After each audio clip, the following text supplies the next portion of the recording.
Ya, selamat pagi teman-teman. Selamat datang di acara Sunday with James Cohen Smith Windsor. Dan seperti biasa, setiap hari Ahad atau setiap hari Minggu saya akan menghantarkan sejumlah pandangan mingguan saya yang kalau boleh dibilang ya ini kayak Sunday sermon tentang berbagai peristiwa yang terjadi dalam seminggu, 2 minggu, 3 minggu terakhir ini. Dan juga ada beberapa hal yang mohon izin saya sampaikan menurut pandangan pribadi saya ya. Minggu ini rasa-rasanya media massa dan perbincangan publik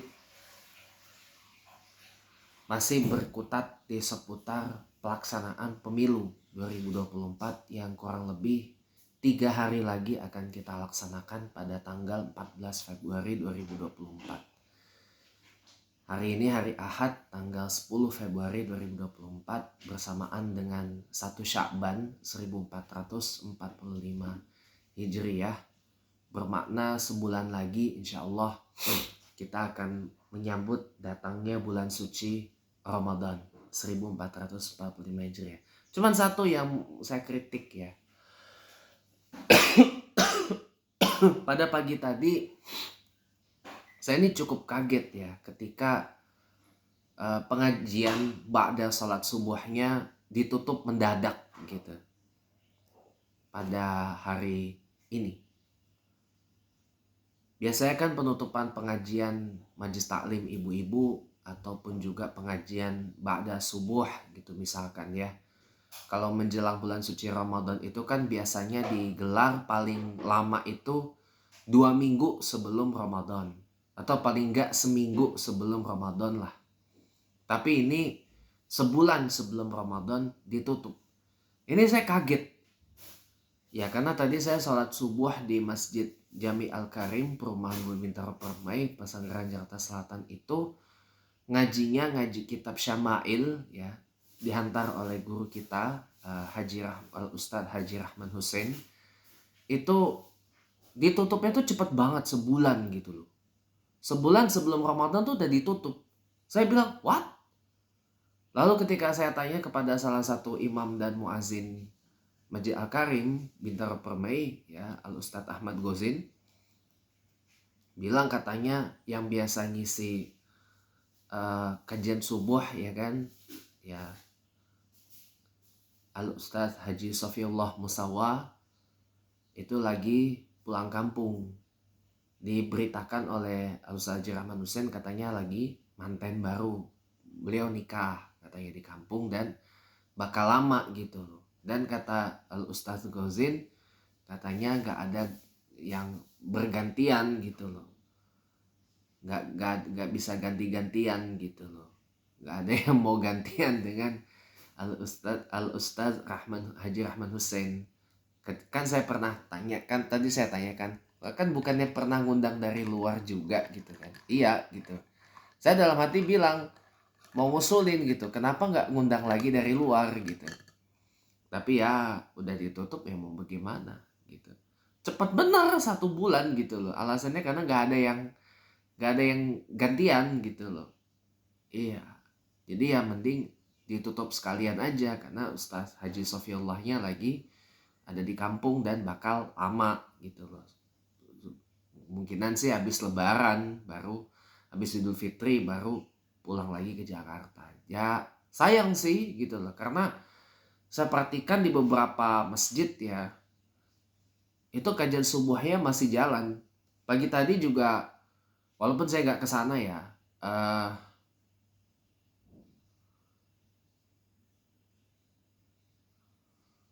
Sabtu kemarin pagi tuh masih jalan itu kajian di Masjid An-Nur, Kebun Kopi, Pesanggerahan Tangsel.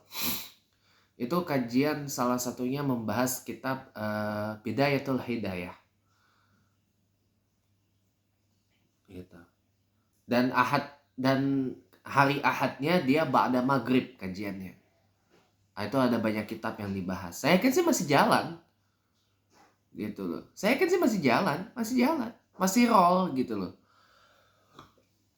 Kemudian di Masjid Al-Ikhlas di Wadas ya, Wadasari, BMKG, sonoan sedikit ya. Itu juga beberapa kajian ba'da maghribnya itu masih jalan. Gitu loh. Masih jalan, masih roll gitu loh. Apalagi yang dekat sini, Masjid Jami Bintaro Jaya, itu beberapa kajian Sabtu dan Ahad subuh itu juga masih roll, masih jalan. Kemarin saya ikut kajian tafsir Al-Quran, ya, masih jalan. Ahadnya kitab Bulughul Maram yang dihantar oleh Dr. Kiai Haji Usman ya, kalau salah namanya. Takut salah sebut namanya.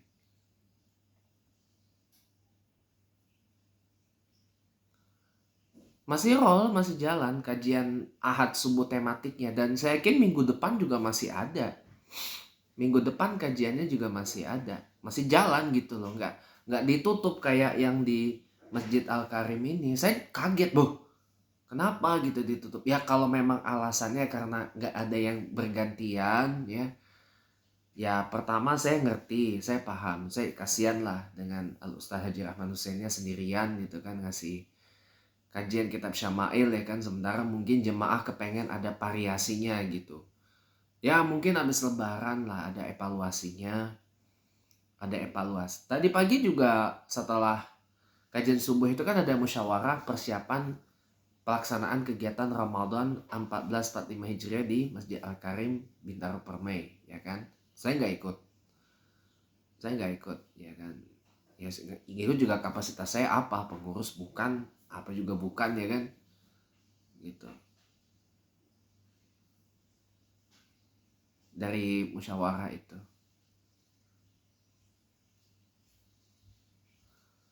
untuk apa juga gitu.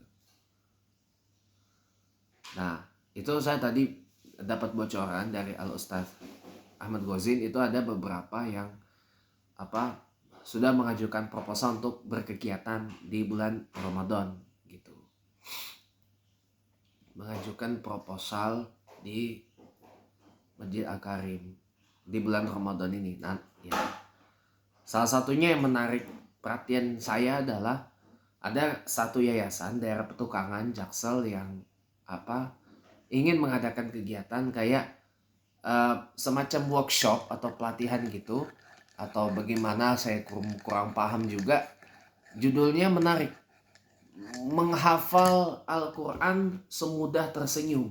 Nah ini menarik nih, makanya saya bilang ini caught my eyebrow banget, caught my eye banget. Ini kayak apa gitu kegiatannya, karena memang ya kalau di luar nalar sih ya di luar nalar, cuman kalau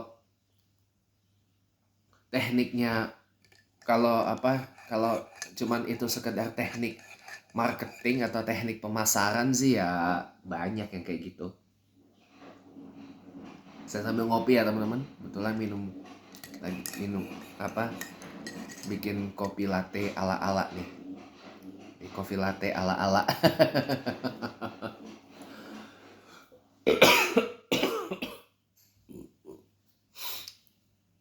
Ini sebenarnya kopi susu bubuk ya. Bukan kopi susu cair, kopi susu bubuk. Jadi ya kita lanjut lagi. Ini menarik gitu loh. Dan maaf juga, saya juga tidak minta diajak gitu loh. Kalau diajak juga kapasitas saya apa di situ? Ya, nggak ada. Saya paling cukup ya doakan semoga sukses kegiatannya. Nah tapi yang menjadi persoalan kok cepet banget ditutupnya gitu loh, karena hanya gara-gara alasan tidak ada yang mau bergantian gitu loh. Ya sebenarnya bisa diundang dari luar pun bisa gitu loh, cuman tinggal diperluas aja relasinya, diperluas aja ininya dengan para alim ulama yang lain gitu. Ya mungkin nantilah habis Ramadan, mungkin siapa tahu ada forum khusus biar jemaah Masjid Al-Karim Perumahan Bumi Bintaro Permai Pesanggerahan Jaksel itu bisa mengungkapkan apa yang bright ideas untuk masjid kita itu mungkin nantilah bisa. Semoga saja ada forum itu. Ada musyawarah khusus untuk itu. Mudah-mudahan ya, mudah-mudahan. Termasuk nanti juga ada yang mau saya sampaikan berkaitan dengan jemaah tabligh gitu. Jemaah tabligh ya. Dan saya kira ya beberapa tahun lalu ketika ada rombongan jemaah tabligh mengisi kuliah subuh gitu ya, yang dipimpin oleh Kiai Haji almarhum Kiai Haji saya lupa lagi namanya. Saya lupa namanya, maaf. Pokoknya kejadiannya beberapa tahun lalu lah gitu.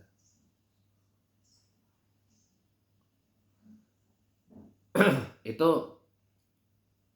saya masih ingat ketika Ustaz Haji Rahman Hussein itu bilang memang Masjid Al-Karim itu ya terbuka buat semua gitu loh. NU, Muhammadiyah, Salafi, Wahabi apa segala.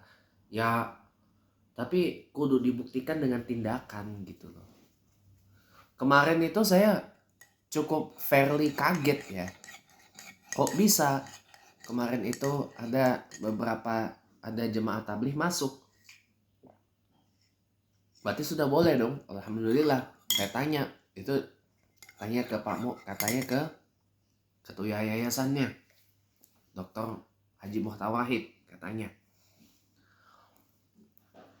Saya tanya ke beberapa teman-teman jemaah tabligh ya, Maulana Sulaiman yang kebetulan Amir pimpinan jemaah tabligh di wilayah Bintaro dan Pondok Aren gitu kan, karena sih begitu. Nah, tapi saya kaget juga ketika mau masuk lagi malah justru ditolak, nggak dibolehin. Katanya ya paling nggak dalam kurun 1-2 tahun ke depan kayaknya jangan masuk dulu gitu loh. Sampai waktu yang nggak ditentukan lah intinya gitu. Menunggu katanya menunggu kesiapan masyarakat yang ada di sana. Saya bilang di Bintaro Permai ini ada cukup banyak loh. Ada beberapa orang yang aktif dalam jemaah tabligh dan saya termasuk simpatisannya. Ya meskipun di beberapa tayangan sebelumnya yang sudah Anda simak tentunya, kalau belum monggo disimak dulu ya. Ada beberapa ketidaksepahaman saya. Ada beberapa ketidaksejalanan saya dengan jemaah tabligh. Tapi kan itu kan lebih ke arah yang tidak terlalu fundamental gitu. Ya ada fundamentalnya, ada juga yang enggak gitu loh. Tetapi kan istilahnya itu kan masih dalam hal muamalah lah ya. Dalam hal muamalahnya yang saya agak kurang sejalan dengan mereka itu. Tapi kalau beberapa hal dalam perkara muamalah, tidak semua gitu loh. Tapi kalau dari dakwah mereka bagus. Mereka itu berdakwah ya. Mereka mendakwahkan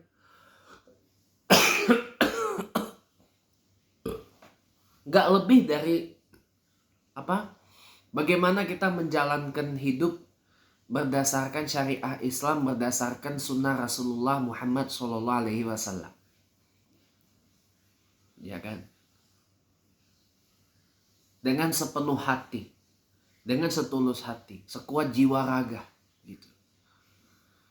Mereka bicara tentang pentingnya sholat berjamaah awal waktu di masjid, ikut imam dari takbir pertama sampai salam, kalau perlu sampai zikir, sampai doa gitu kan. Bagaimana teladan para sahabat, bagaimana cara memperbaiki kemerosotan dan kerusakan umat Islam zaman sekarang gitu. Mereka mendakwahkan itu kok. Tidak berkegiatan politik, tidak berkampanye politik, tidak mengajarkan hal yang aneh-aneh gitu loh. Mereka ini, tapi kenapa ditolak gitu? Kenapa kok belum siap? Ya ini mungkin saya tahu penyebabnya karena mungkin satu ya, karena mereka ini kan memusatkan quote kegiatan dalam tanda kutip memusatkan kegiatan itu kan di masjid. Mereka berkegiatan itu kan lebih banyak di masjid, ya. Jadinya mungkin menurut kultur budaya masyarakat Indonesia tuh kurang berbaur, kurang membumi, kurang bermasyarakat gitu loh. Itu juga saya iakan. Lah saya ngomong begini bukan saya asal ngoceh, saya asal nyinyir, enggak, karena saya pernah ikut dalam kegiatannya. Yaitu khuruj namanya, keluar untuk berdakwah. Saya pernah ikut kegiatannya 3 hari. Dan memang ya kegiatannya seperti itu. Berdiam diri di masjid 3 hari ya kan. Paginya taklim 2 jam lebih gitu kan. Baca Fadail Amal, kitab Fadail Amal atau enggak Fadail Sadaqah.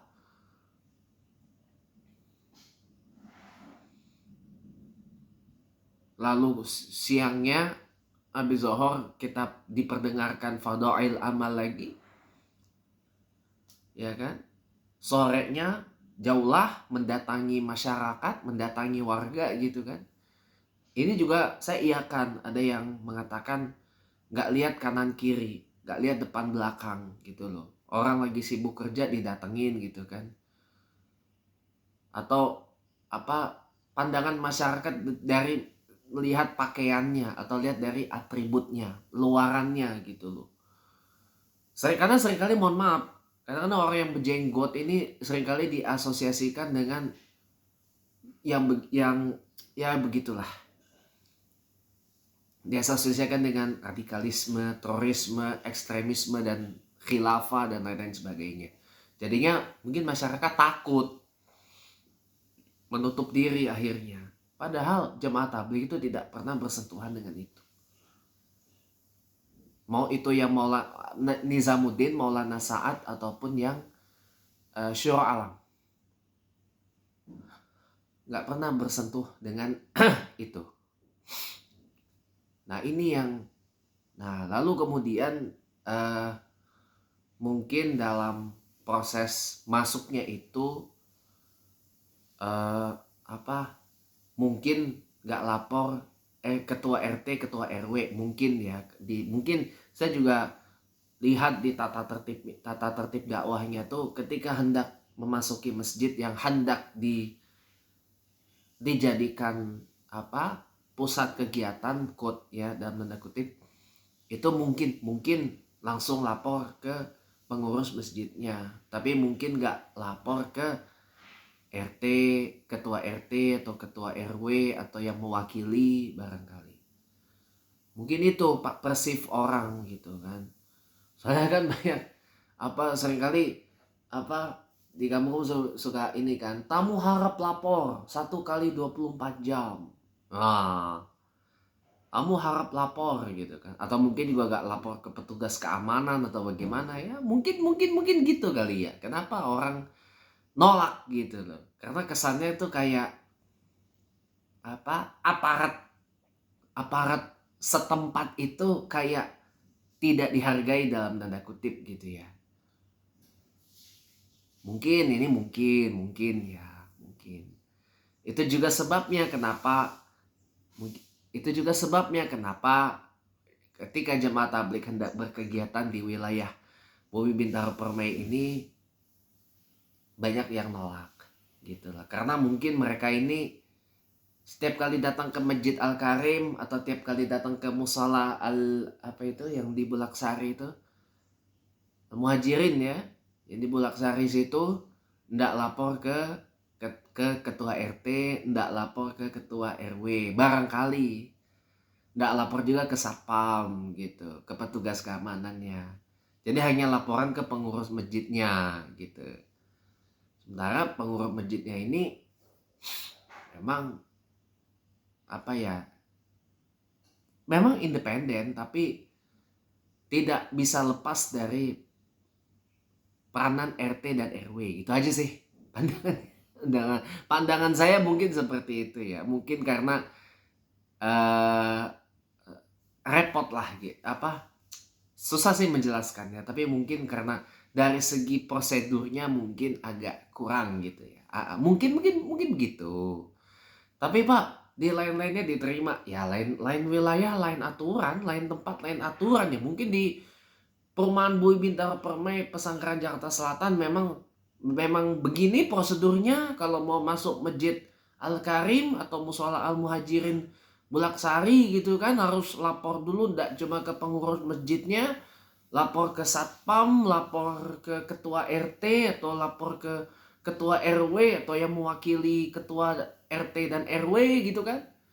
Bisa jadi mungkin begitu aturannya.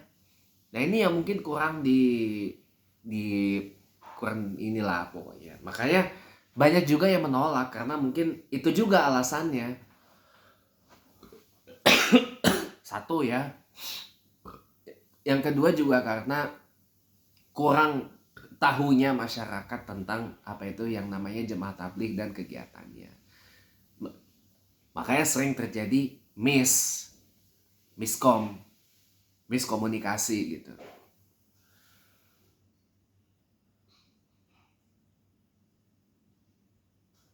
Makanya kalau ini perlu ada semacam apa ya? Semacam pengenalan sih. Jemaah tabligh itu apa gitu loh. Jadi biar masyarakat itu juga tahu, oh jemaah tabligh itu A B C D E gitu loh. Gak cuman melibatkan kaum laki-lakinya aja, kaum perempuannya ada namanya masturot gitu. Ya mungkin masyarakat banyak yang tidak tahu dan tidak kenal mungkin apa itu jemaah tabligh, jadinya mungkin ya seperti itu. Tapi ya sudahlah ya. Tapi ya sudahlah, masih banyak kok masjid-masjid yang menerima jemaah tabligh itu, dan saya yakin juga sudah koordinasi juga, ketua RT dan ketua RW-nya juga sudah ngerti gitu dengan suasana seperti itu. Jadi ya wajar. Tapi yang saya sayangkan kenapa ditolak itu aja sih. Ya mungkin ada alasannya, tapi kalau alasannya seperti itu ya mungkin harusnya menjadi pertimbangan, jadi bahan perbaikan juga buat mereka gitu loh. Artinya kudu ada apa ya, ada silaturahmi juga ke aparat setempat gitu. Pak itu kan tapi ada khususinya, iya memang. Pak itu kan nanti ada khususinya, ya tapi khususinya jangan sesudah masuk, sebelumnya kasih ini gitu. Saya kalau misalkan satu hari saya diamanahkan jadi ketua RW 8 Bui Bintaro Permai Pesanggrahan Jakarta Selatan. Saya bilang ya sudah, kalau jemaah tabligh mau masuk aja nggak apa-apa. Saya yang izinkan. Pengurus masjid tidak izinkan, saya izinkan. Nggak boleh tidur di masjid, nggak apa-apa, tidur aja di rumah saya. Gitu. Jadikan aja nih rumah saya ini pusat kegiatannya. Kalau di masjid nggak boleh. Gitu. Kalau di masjid nggak boleh, datangin ini aja.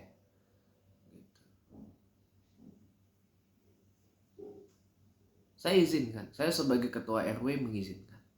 Nanti ya, mengizinkan.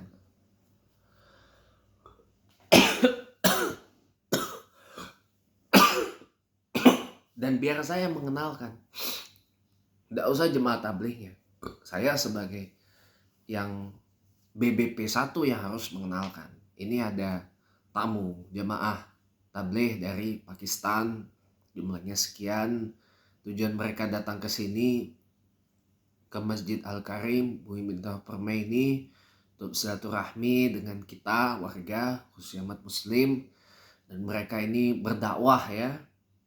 Mereka berdakwah, baru nanti dikenalkan dengan jemaahnya mana nih, jemaahnya ya. Baru nanti diperkenalkan gitu.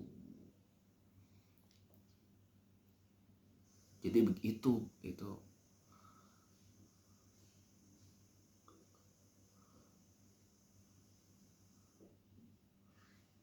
Begitu. Memang dakwahnya seperti itu.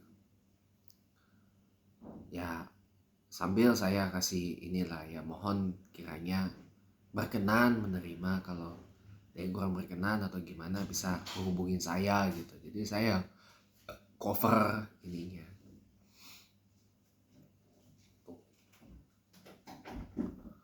Jadi memang yang seperti itu harus diterima sih, nggak boleh enggak, karena tujuannya baik mereka itu, cuman mungkin masyarakatnya kurang kurang kurang memahami dan kurang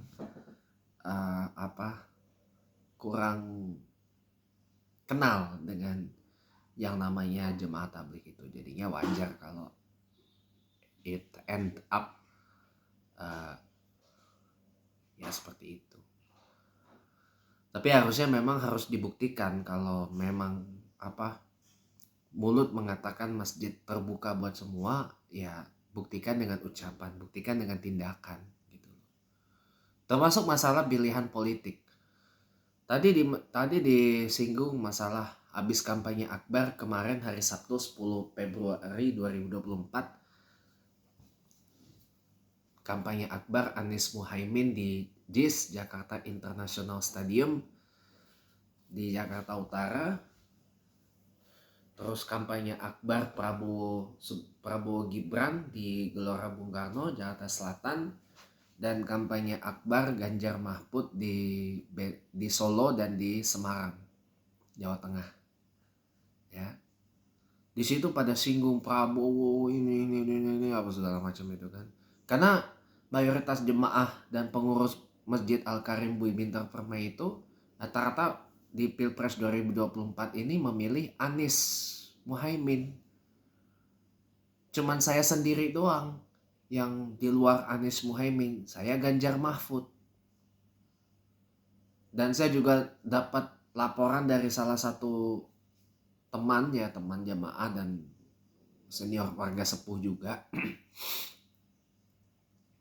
Banyak yang mendukung Prabowo Subianto Gibran Rakabuming, tapi di Masjid Al-Karim nggak kelihatan gitu, nggak kelihatan mereka yang dukung Prabowo Gibran gitu. Kalau saya memang udah minoritas banget, saya dukung Ganjar Mahfud lillahi ta'ala, dikucilkan enggak saya.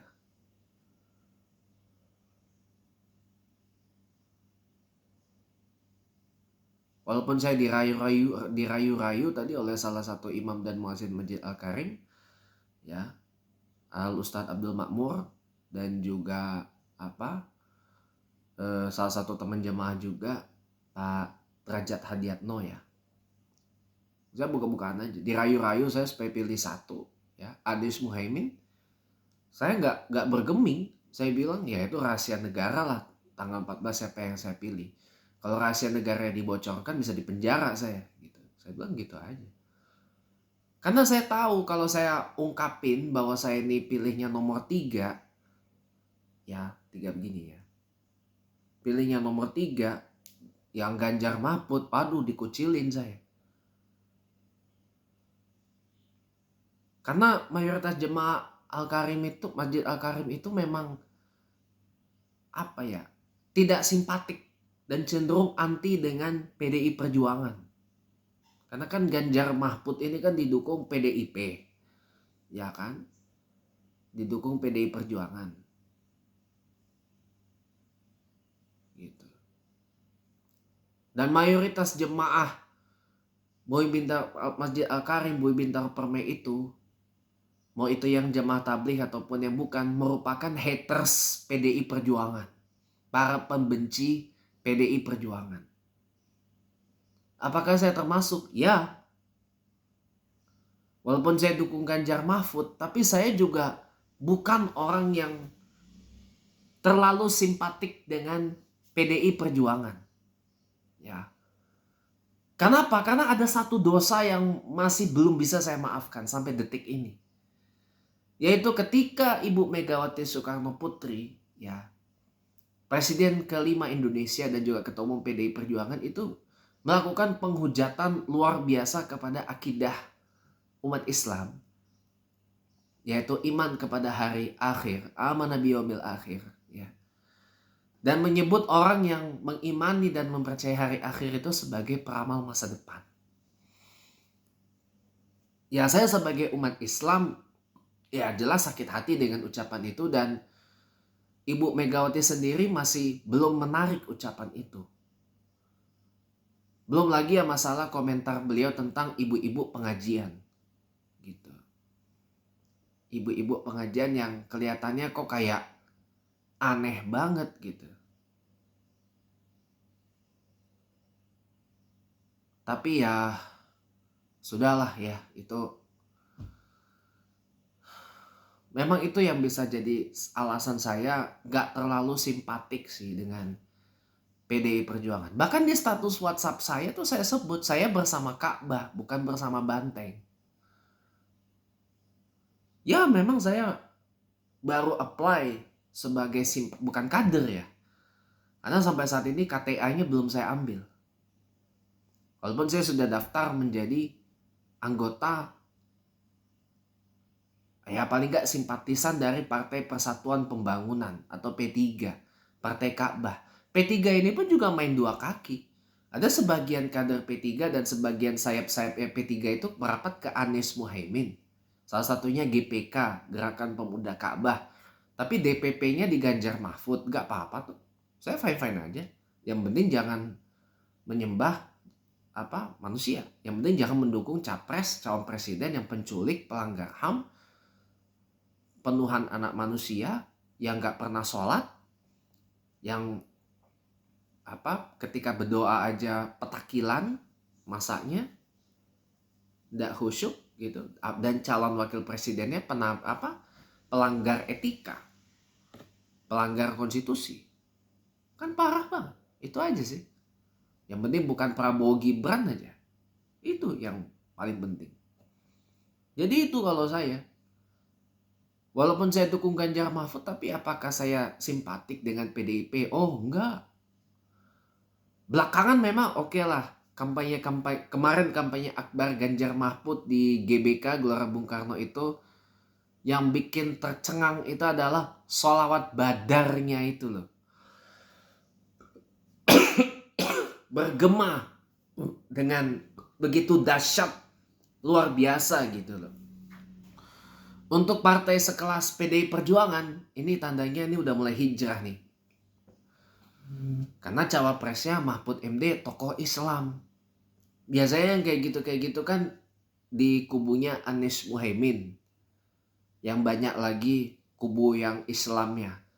Ada PKS dan Partai Umat. Tambah lagi mungkin ada Front Persaudaraan Islam dan beberapa lagi yang lain. Mereka juga pasti bersolawat. Gitu loh. Bahkan dalam setiap campaign trailnya, kalau ada Prof Mahfud MD, ada solawatnya juga. Partai Perindo gelar solawat Persatuan Indonesia. Itu berkah banget loh. Salawat Asgil, salawat Burda, salawat Badar. Dan itu terjadi lagi di kampanye akbar yang kemarin tanggal 10 Februari itu di Solo dan Semarang, Jawa Tengah. Tandanya kan mulai ada shift nih, mulai ada pergeseran nih. PDIP yang tadinya sekuler ke arah Islam gitu loh. Karena kebetulan istrinya Pak Ganjar, Ibu Nyai Haji Hatikoh, itu adalah cucu dari salah satu Kiai Nahdlatul Ulama. Tambah lagi Profesor Mahfud MD juga merupakan tokoh alim ulama dari NU gitu. Nahdlatul Ulama. Jadi sama kayak di Anies Muhaimin, ya Gus Iminnya yang dari Nahdlatul Ulama gitu. Banyak masa NU yang ke sono, banyak masa NU yang ke Ganjar Mahfud ada. Gitu. Ulama-ulama NU juga banyak yang ke Anies Muhaimin, yang ke Ganjar Mahfud ada juga. Bahkan anaknya mendiang presiden ketiga Indonesia, Profesor Dr. B.J. Habibie, ya Dr. Ilham Habibie, itu masuk TPN Ganjar Mahfud. Gak cuma anaknya Gus Dur, Nyai Hajah Yani Wahid yang masuk ke TPN Ganjar Mahfud. Bahkan ada mantan Menteri Luar Negeri, adiknya Al-Habib Profesor Dr. Kiai Haji Muhammad Quraisy Shihab, yaitu Al-Habib Profesor Dr. Kiai Haji Alwi Shihab, itu juga masuk ke TPN Ganjar Mahfud. Nah, kurang berkah apa coba?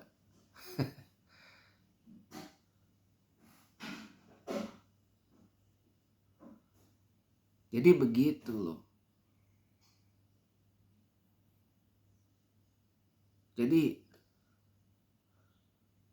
ya saya istiqomah di Ganjar Mahfud itu karena satu, visi misinya jelas.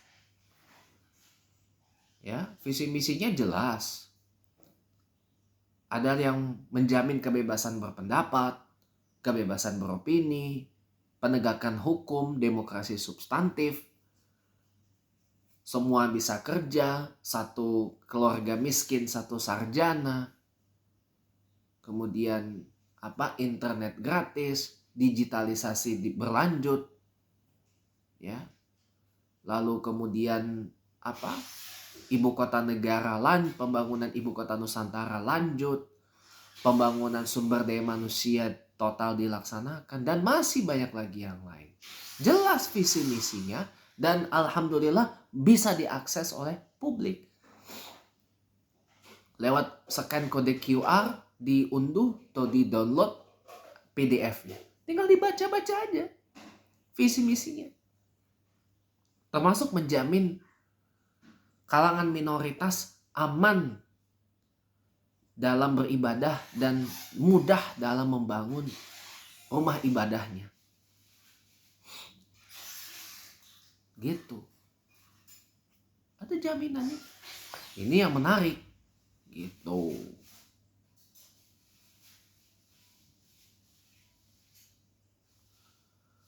Nah, menakar Pilpres 2024 Indonesia ini yang akan besar kemungkinan berjalan tidak satu putaran, sebagaimana yang disampaikan oleh Ketua Umum Partai Golkar Erlangga Hartarto kepada Presiden Jokowi, ya, yang gagal menjaketkan Gibran, walaupun itu sebenarnya PSI ya, tapi besar kemungkinan kayaknya Erlangga, gak mungkin giring, karena kan sebelum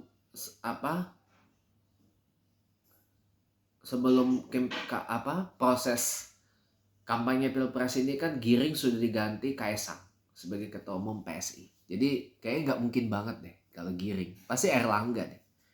Gitu kan. Nah, kata Pak, nggak mungkin ini akan satu putaran. Pasti fix pakai banget berjalan 2 putaran. Gitu.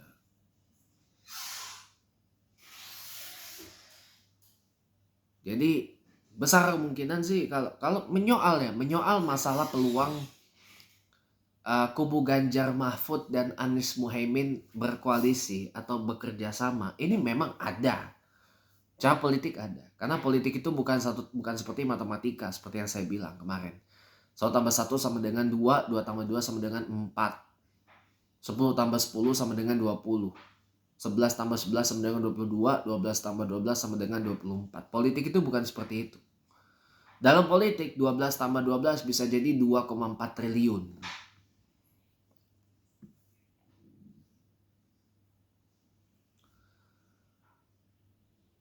Kalau masalah itu mungkin secara politik sih bisa-bisa aja kubu Ganjar Mahfud dan Anies Muhaimin itu bisa bekerja sama di putaran kedua. Kalau seandainya putaran kedua Ganjar Mahfud bertempur dengan Prabowo Gibran, ya kan, ini yang dapat bonus itu adalah sebenarnya lebih diuntungkan adalah kubu Ganjar Mahfud, ya. Karena mereka akan dapat bonus dukungan dari sebagian besar masanya Anies Muhaimin yang berasal dari PKB dan Nasdem. Karena kita tahu sendiri, walaupun beberapa pengurus partai Nasdem sudah mengatakan deny itu, tapi Surya Paloh dengan Megawati itu kayaknya nggak bisa dipisahin banget. Pak Surya Paloh dan Megawati kayak nggak bisa dipisahin banget cuy. Awal-awal Partai Nasdem lolos sebagai partai politik, partai pertama yang diajak kerjasama itu untuk ngusung capres itu adalah PDI Perjuangan. Kita ingat banget 2014 ketika PDIP mencalonkan Pak Jokowi Widodo sebagai calon presiden. Partai pertama selain PDIP yang ikut mendukung itu adalah Partai Nasdem. Saya ingat banget. Disusul PKB dan kemudian Partai Hanura. Itu yang membuat kemudian Pak Haritanu pada saat itu keluar dari Hanura karena mendukung Prabowo Subianto kala itu. Ya.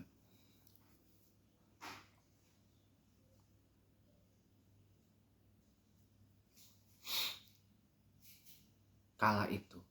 Ya.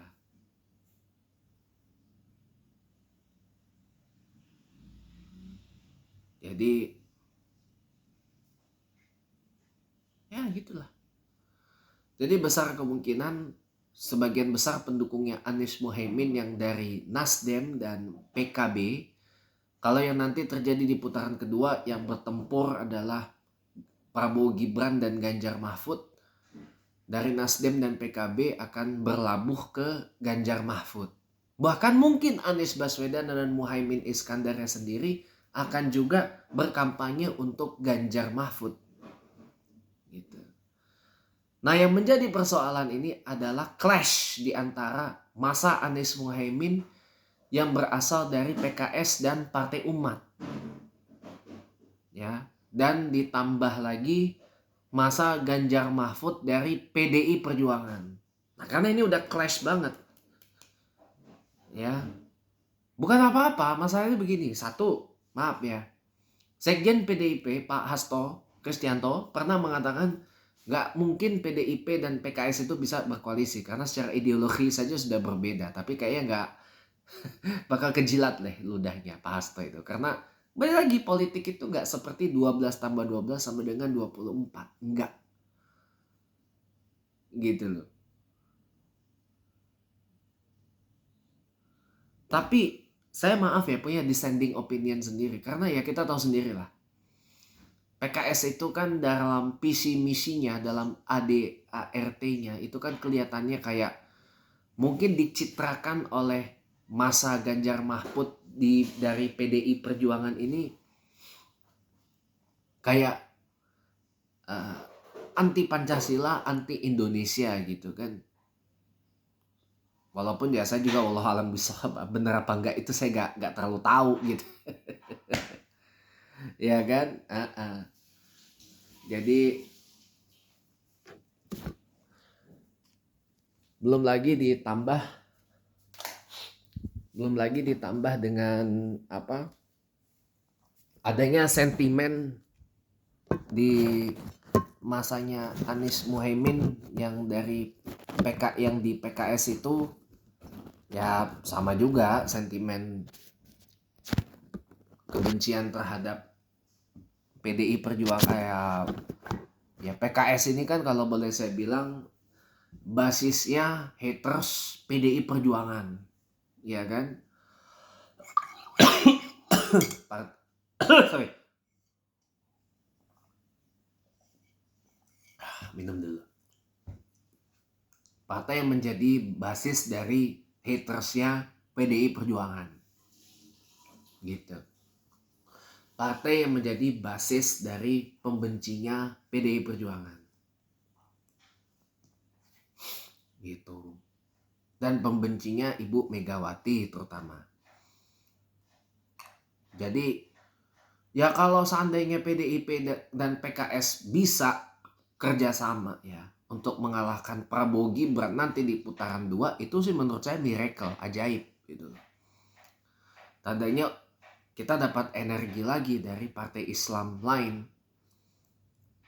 Dan Amin Rais sendiri di Partai Umat juga dengan Ibu Megawati sih kelihatannya respect banget. Betul. Semasa Ibu Megawati jadi presiden, Amin Rais itu nggak pernah cerewet. Tapi setelah Ibu Megawati nggak jadi presiden, Amin Rais itu cerewetnya bukan main.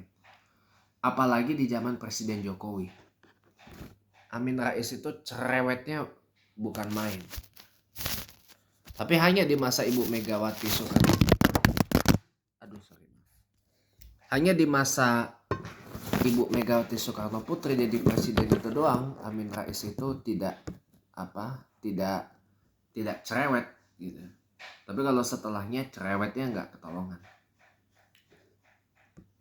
Gitu. Jadi ya kalau masalah kerjasama mungkin akan ada benturan di akar rumput gitu loh. Antara masanya Ganjar Mahfud dari PDIP dengan masanya Anies Muhaimin dari PKS dan Partai Umat gitu. Karena memang secara ini udah beda banget. Kalau PDIP kan mungkin dipersif atau dicitrakan sebagai partai yang sekuler banget gitu loh, partai yang anti Islam banget gitu kan, anti ulama banget gitu kan, dan lain-lain sebagainya gitu. Sementara PKS ini kan dan Partai Umat ini kan dicitrakan partainya Islam banget ya, ulama banget gitu ya, cinta ulama, pro ulama banget gitu ya, partai ya gitulah pokoknya lah ya. Sampai-sampai keluar narasi dan sebenarnya ini fitnah sih. Oh ini kalau PKS menang, Partai Umat menang, nanti Indonesia jadi khilafah, jadi kilaper. Ya itu fitnah sih. Kenapa saya bilang fitnah? Karena nggak terbukti tuh. Nggak terbukti tuh waktu di Jawa Barat aja lah. Di Jawa Barat aja. Waktu Gubernur Pak Kiai Haji Ahmad Heriawan jadi Gubernur Jawa Barat dari PKS ya beliau.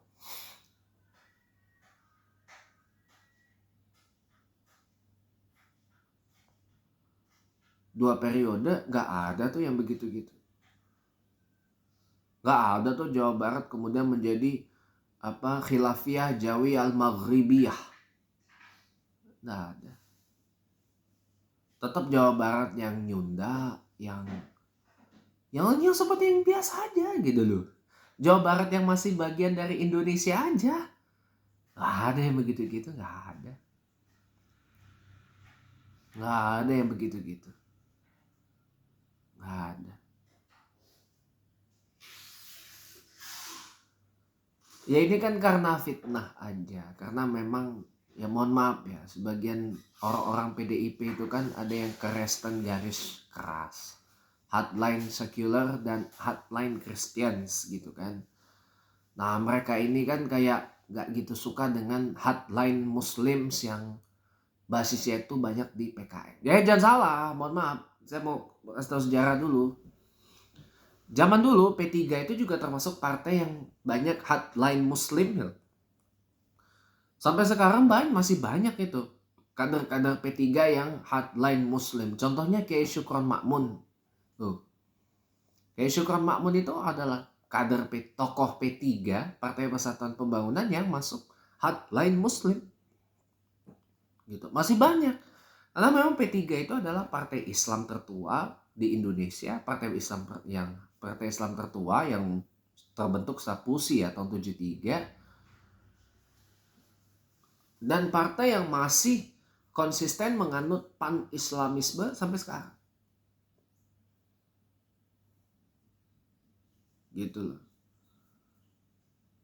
Nah tetapi bedanya mungkin P3 gak terlalu maksain Indonesia tuh harus jadi negara Islam yang sampai menggeser Pancasila, itu enggak gitu loh. Orang mungkin mandang PKS itu bahwa Indonesia ini harus jadi negara Islam tapi menggeser Pancasila gitu kan. Ya saya bilang kalau itu terbukti sih ya mohon maaf, saya pun juga akan nolak gitu loh. Kalau datangnya masa Anies Muhaimin ke Ganjar Mahfud yang dari PKS, saya nolak juga. Nah kan tetapi kenapa saya mulai melunak itu ya karena memang gak terbukti. Lah sekarang begini, di beberapa daerah-daerah yang dikontrol oleh PKS, yang gubernur-gubernurnya tuh dari PKS, kayak Jawa Barat, Sumatera Barat, Sumatera Utara, jangan salah, Pak Edi Rahmayadi itu diusung oleh PKS juga di Sumatera Utara itu. Apakah itu terbukti? Terus di Maluku Utara, Pak Abdul Ghani Kasuba itu yang ada di Ganjar Mahfud. Itu kan tadinya dari PKS sebelum gabung dengan PDIP. Apakah itu terbukti? Enggak. Yang selama ini dinarasikan, apakah itu terbukti? Enggak.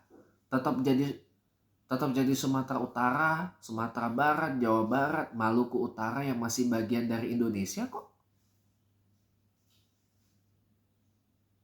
NTB, Nusa Tenggara Barat juga. Gubernurnya sekarang dari PKS, Pak Zulkifli Mansyah.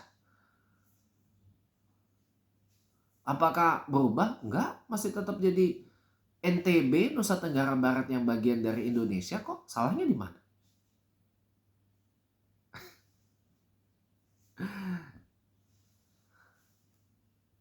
Inilah yang membuat orang tuh kadang-kadang jadi termakan taklid buta. Gitu loh. Kalau termakan taklid buta ya inilah akibat. Nah bahkan di Sulawesi Utara dan di Papua saja, PKS itu juga masuk dalam gerbong koalisi pendukung calon gubernur yang dari kalangan Kristen loh. Nah itulah karena termakan taklid buta sekali lagi. Kalau sudah termakan taklid buta repot gitu loh.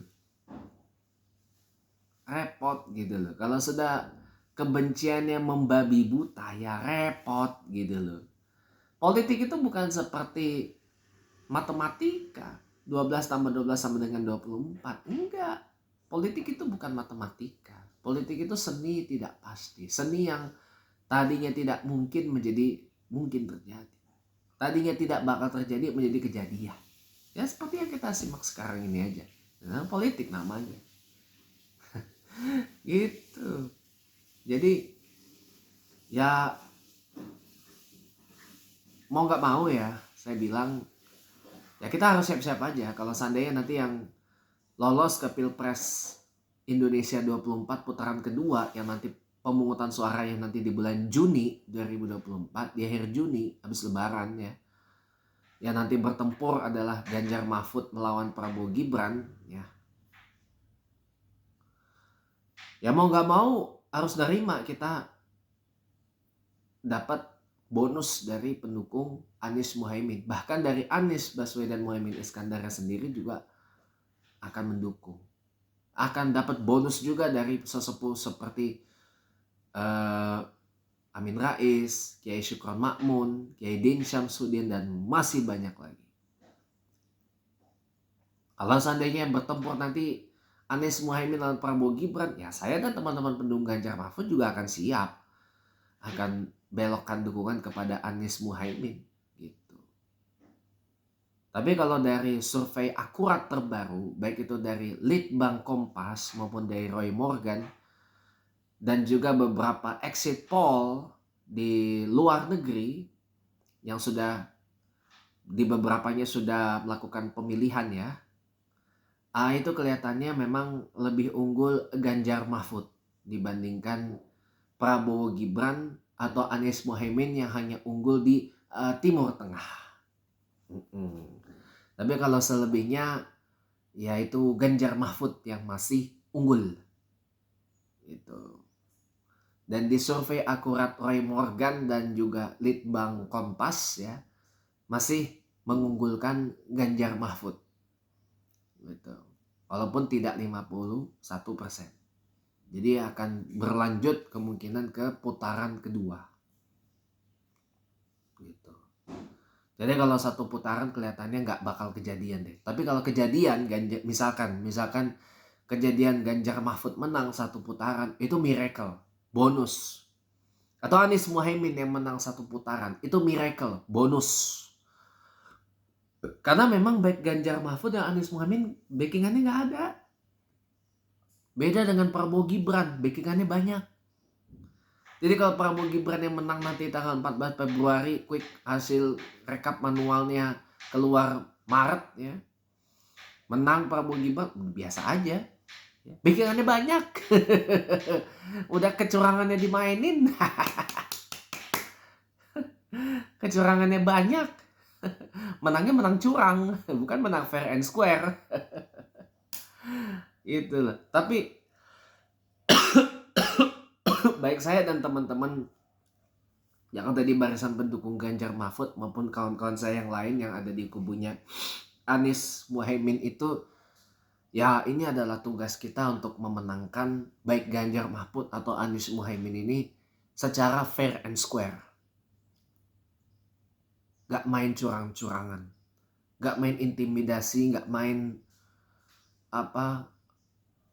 serangan fajar, gak main serangan subuh, serangan malam, serangan siang, serangan sore, serangan malam, serangan pagi gitu ya, enggak. Kita fair and square mainnya. Dan besar kemungkinan kita ya akan 2 putaran gitu loh. Tapi kalau salah satu dari Ganjar Mahfud atau Anies Muhaimin menang 1 putaran, itu keajaiban menurut saya. Keajaiban. Miracle. Akankah itu terjadi? Wallahu a'lam bishawab. Itu semua rahasia Allah Subhanahu wa taala yang kita nggak tahu. Tapi kalau secara logis aja kita akan 2 putaran. Berlanjut nanti sampai bulan Juni. Gitu. Dan semoga saja harapan saya sih dalam putaran 2 ini ya cukup Ganjar Mahfud dan Anies Muhaimin aja yang bertanding. Prabowo Gibran gak usah gitu loh. Tapi kalau ternyata sebagaimana tadi saya simulasi di awal ya, Ganjar Mahfud dan Prabowo Gibran ya akan dapat bonus, atau Anies Muhaimin yang lawan Prabowo Gibran ya dapat bonus Anies Muhaimin atau Ganjar Mahfudnya gitu. Makanya itulah kenapa saya sampaikan ya, kenapa saya berada di kubu Ganjar Mahfud itu karena saya nyaman, visi misinya jelas ya, lugas penyampaiannya, straightforward, tidak terlalu retoris, tidak banyak retorika yang dijual. Dua-duanya juga baik Pak Ganjar dan Prof Mahfud itu adalah orang yang track recordnya bagus ya. Orang yang ketika ngemban jabatan bersih dari semua yang jelek-jelek gitu. Pasti ada kekurangan, pasti. Gitu. Dan rekam jejak medisnya pun juga oke. Pak Ganjar energik, Prof Mahfud walaupun usia sudah 60-an tahun tapi masih energik, masih segar bugar gitu.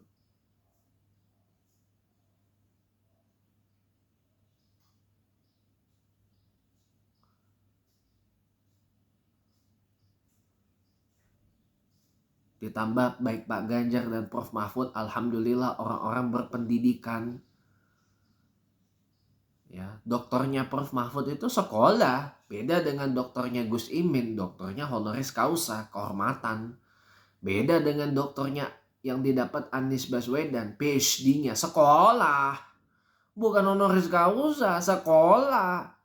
Dokter beneran sekolah, bikin disertasi. Bikin disertasi sampai numpuk blek blek blek blek blek blek blek kayak buku Yellow Pages zaman dulu. Kan zaman dulu ada tuh buku telepon ya. Buku telepon Yellow Pages atau buku telepon yang White Pages. Ya, zaman dulu. Zaman dulu tuh buku telepon. Zaman dulu ya. Itu disertasi itu seperti itu. Itu sekolah demi dapat doktor, demi dapat PhD-nya itu. Sekolah. Pak Ganjar S2 sekolah gitu. Orang berpendidikan gitu. Orang berpendidikan sudah pasti, kalau orang berpendidikan sudah pasti tahu etika. Karena kalau orang beretika udah pasti berpendidikan, itu aja sih. Orang beradab udah pasti berpendidikan. Orang berpendidikan pasti tahu yang namanya adab. Itulah kenapa saya ada di Ganjar Mahfud, karena memenuhi itu semua. Gitu. Jadi mau dirayu ke Prabowo Gibran atau Anies Muhaimin, bagi saya no fucking way. You cannot do that. Gitu. Oke, sudah 1 jam gak kerasa tayangan ini menemani Anda. Saya sudah dulu sampai di sini. Ya, dan tayangan ini walau nanti sudah masuk bulan Ramadan tetap akan berlanjut seperti biasa. Sekian, selamat pagi, jangan lupa subscribe channel YouTube saya, dan kita jumpa lagi hari Ahad atau hari Minggu pekan depan.